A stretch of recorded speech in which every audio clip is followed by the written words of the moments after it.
الساعة كم الآن؟ Now it's 7:30 after 16 minutes. The women are present? Yeah, they are here. There's a party. There is a party here. But keep this closed. Yes?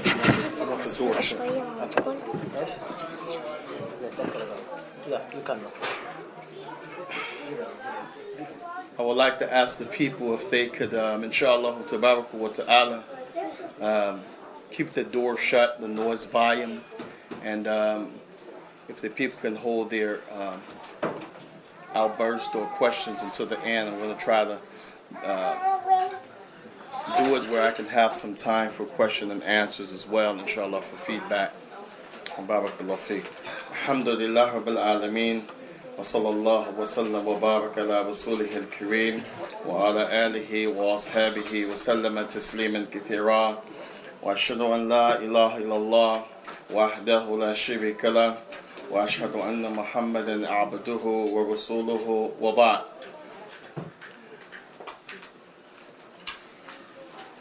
I would make a humble special request to the female maidens of Allah Tabaraka wa Ta'ala with their hard work and their presentation that they gave, that they pay close attention, inshallah ta'ala, because some of this is going to be complementary to their hard work and efforts, and we ask Allah to bless them for their efforts and to forgive all of us for shortcomings. Ameen.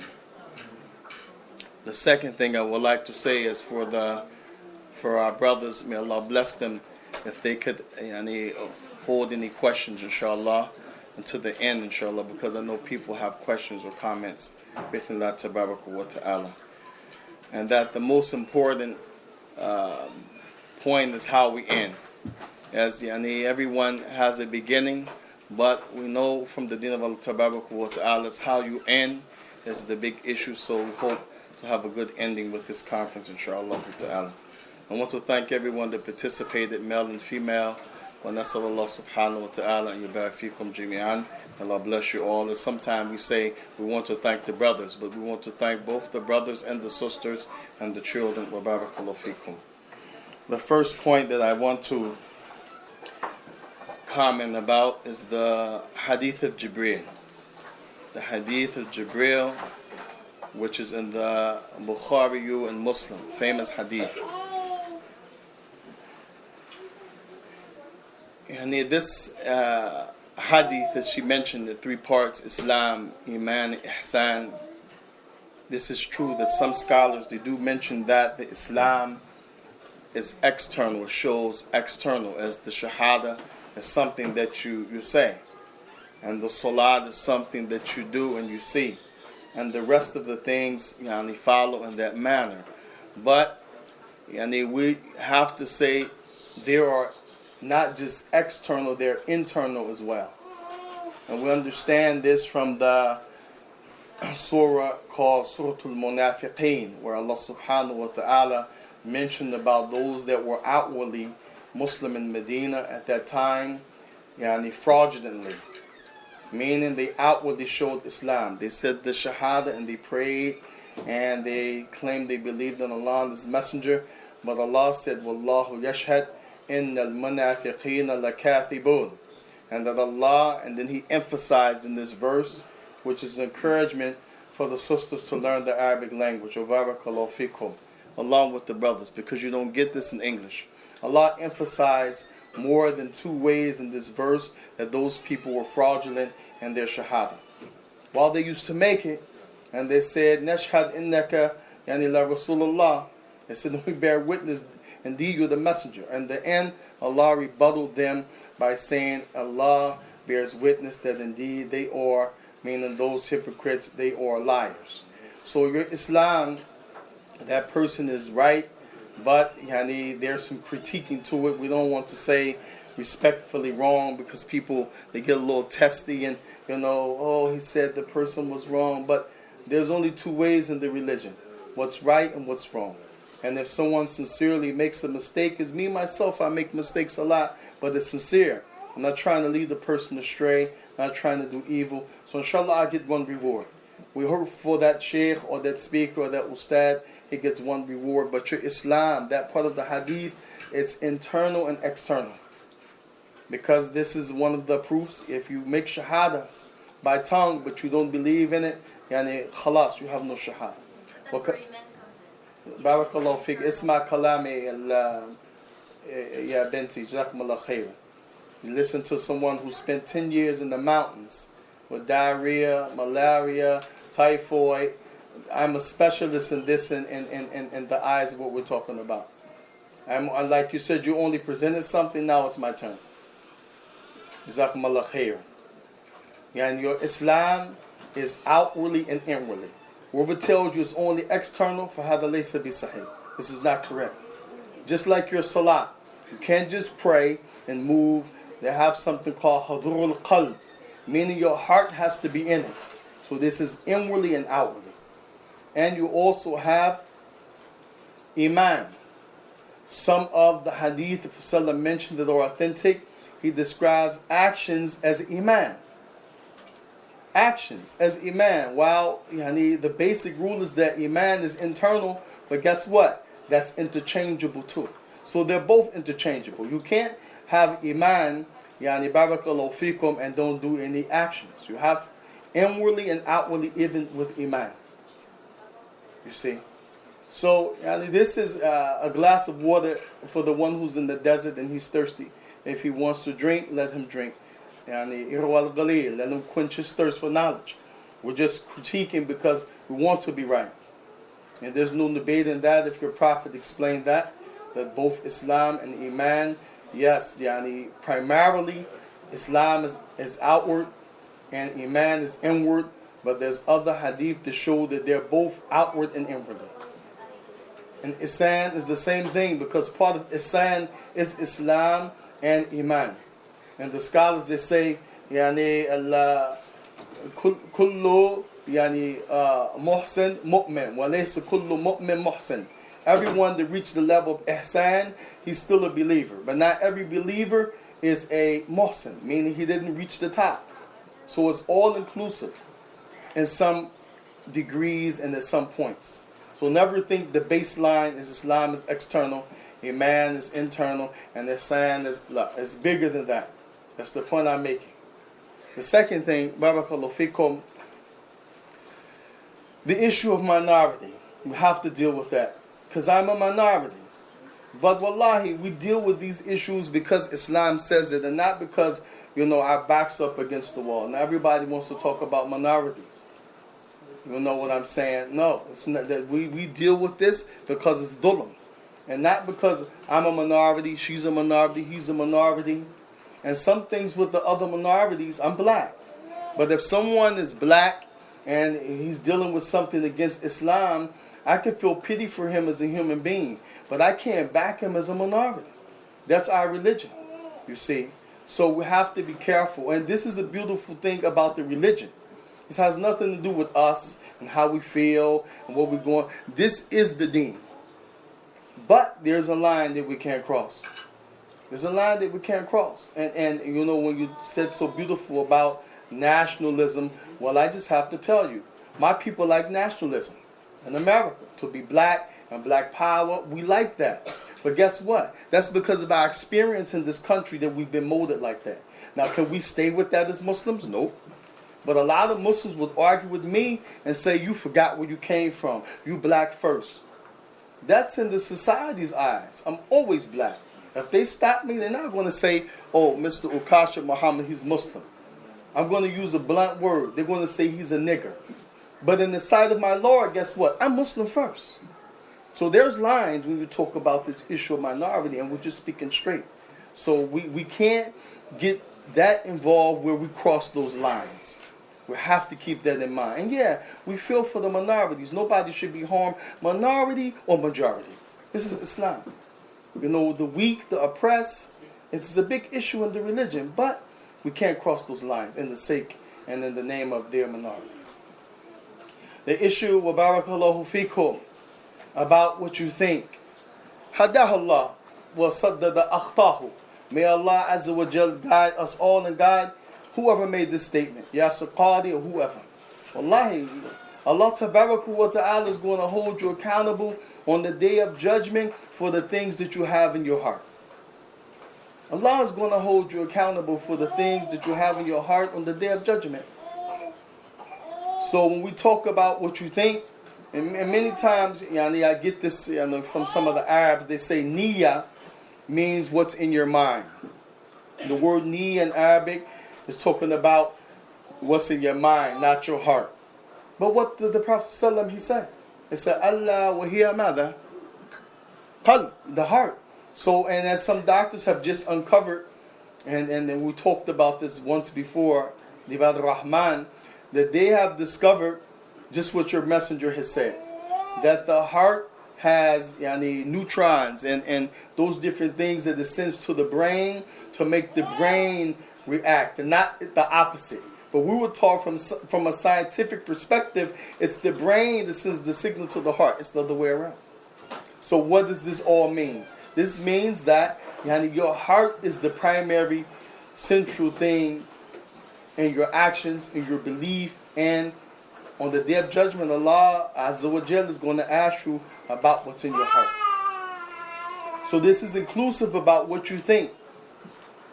وَلَا يَتَخَيَّلُوا, as Shaykh al-Islam Taymiyyah said, and I don't allow my intellect to be affected by the deviation. Why? Because what you think is part of this whole scenario. If I'm sitting, a'udhu billah, thinking about, as we mentioned, opposite sex, same sex, I'm thinking about somebody's wife. I never said nothing to her, wal-a'yadhu billah. But I have these, as we like to talk about fantasies and books and all of this stuff in my mind. Allah is going to hold me accountable of this. Although I never say anything, although I never do anything, He's going to hold me accountable.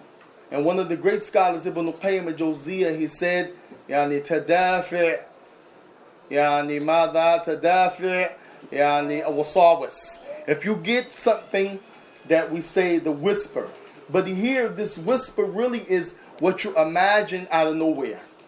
Not from your subconsciousness, but out of nowhere you start getting something you say in your mind. This is what's called wasawis. So he said when you get that from your nafs or from the shaitan, he said push it away. How do you push it away? You change what you think. You say a'udhu billah.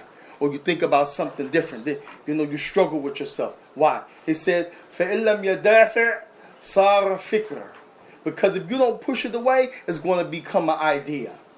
So now you had a something of an imaginary thing in your head. Out of nowhere.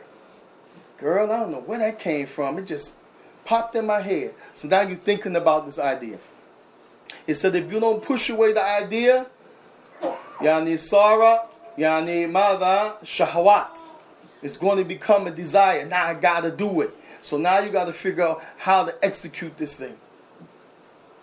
So if someone is talking from a scientific point, they may be right when they talk about your imagination and your heart. But Islamically, they are intertwined, like Islam and Iman, they're intertwined, they are together. Don't let anybody, and go back to your Quran that you read and you believe. Go back to the authentic hadith of the Prophet and search and read. You will find we're accountable for what we think. Thirdly, wa barakallahu fikum, may Allah bless you and increase you all. This is falsehood.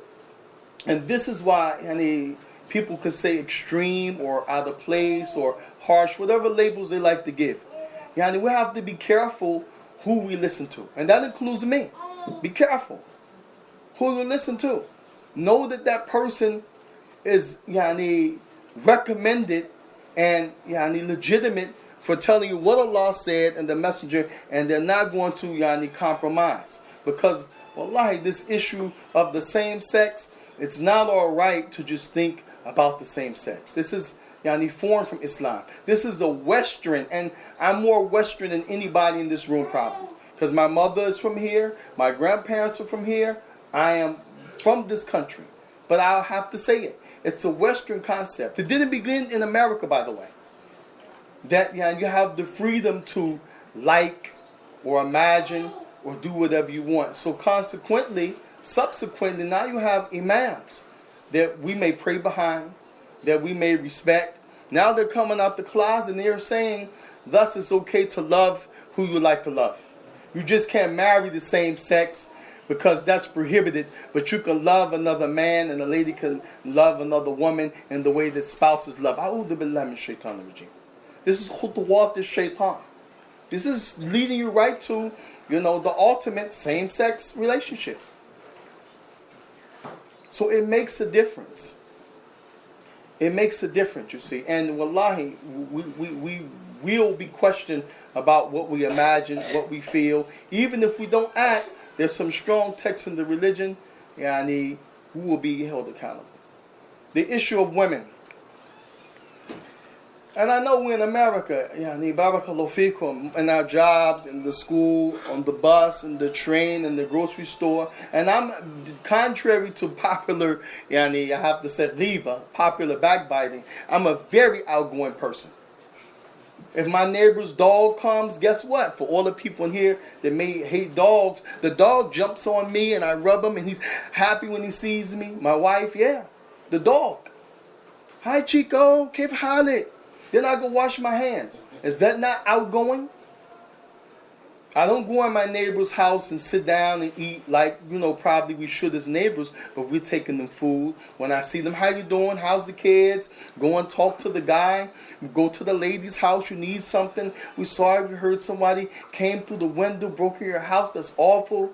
Very outgoing. My wife wears hijab. And hijab is just not what they narrowed it down to be something on your head. No. It's what covers your body contour too.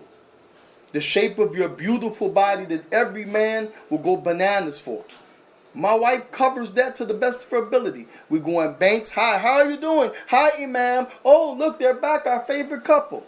Very outgoing. But guess what?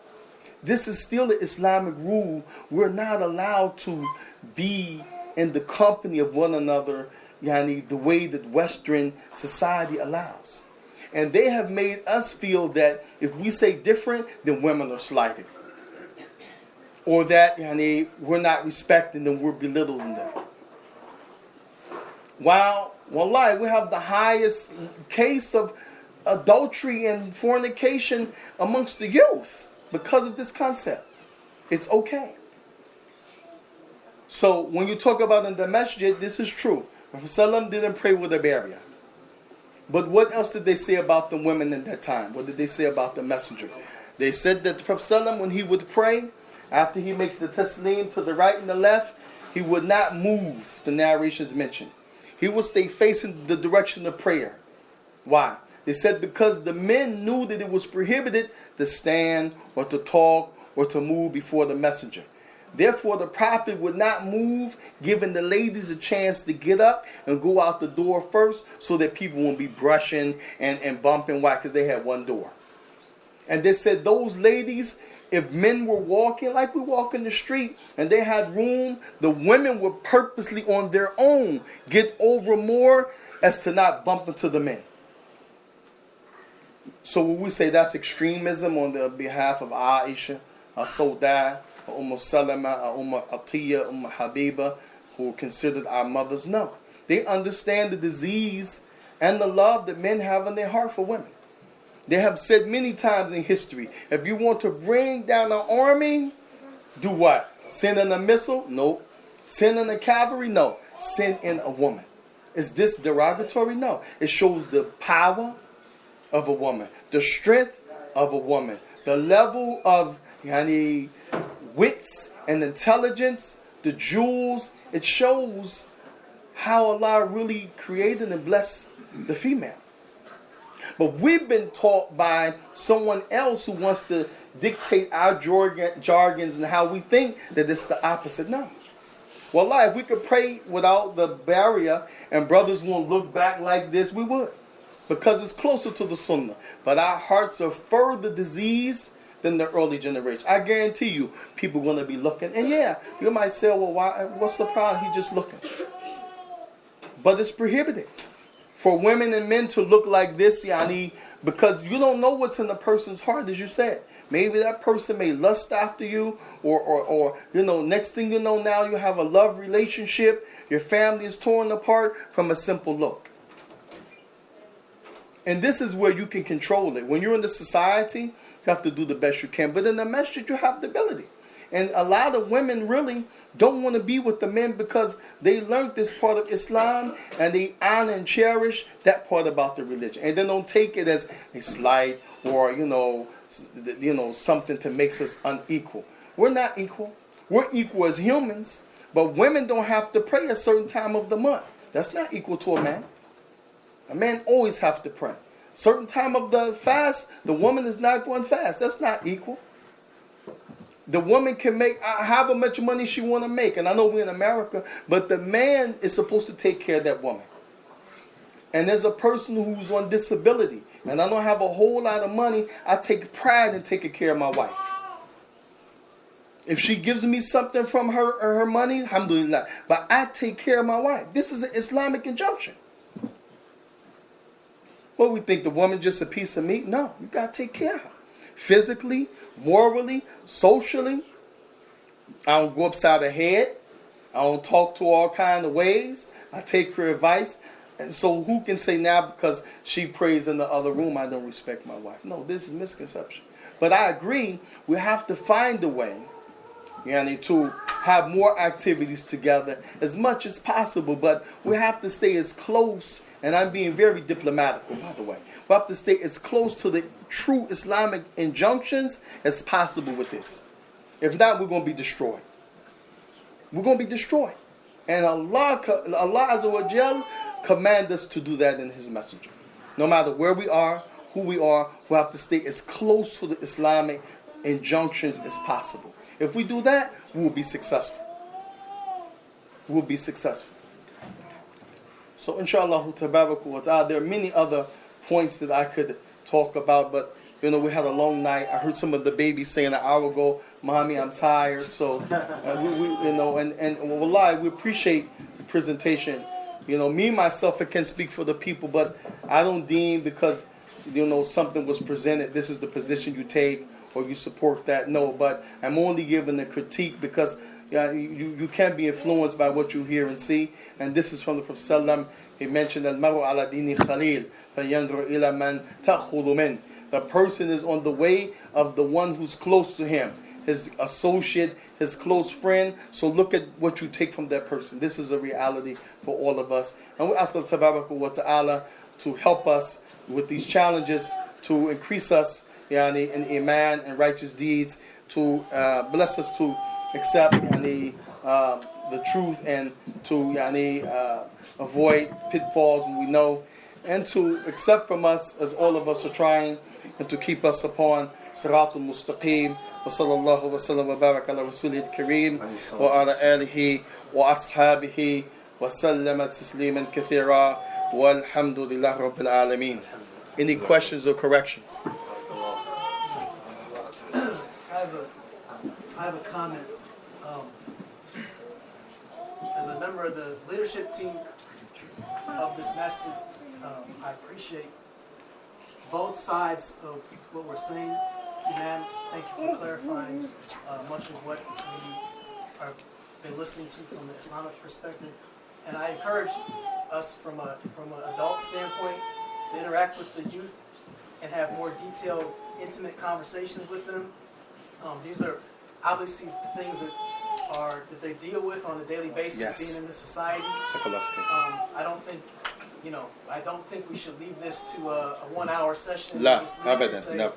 The youth got it, we got their perspective, they got ours, and let's just leave it at that. I encourage us to continue this conversation, and put our heads together to see how we can work through these things, and just keep the conversation. Inshallah. I would ask, just slide of making a condition for the sake of Allah that we revisit the likes of these programs on a monthly basis, and it shouldn't just be the board and not the imam. It should be collective, you see, and we need to form like an outreach type of program, because this is kind of like what this is. And wallahi, you don't know how much we appreciate the effort. So let this not be the first and the last time that we sit down and talk about the likes of these programs, as it was just mentioned from the floor. Sallallahu alaihi wasallam.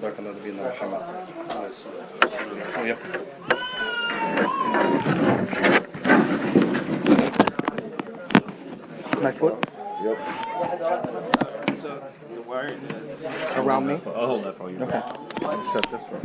We can move that table. Give you a little space there. Again, I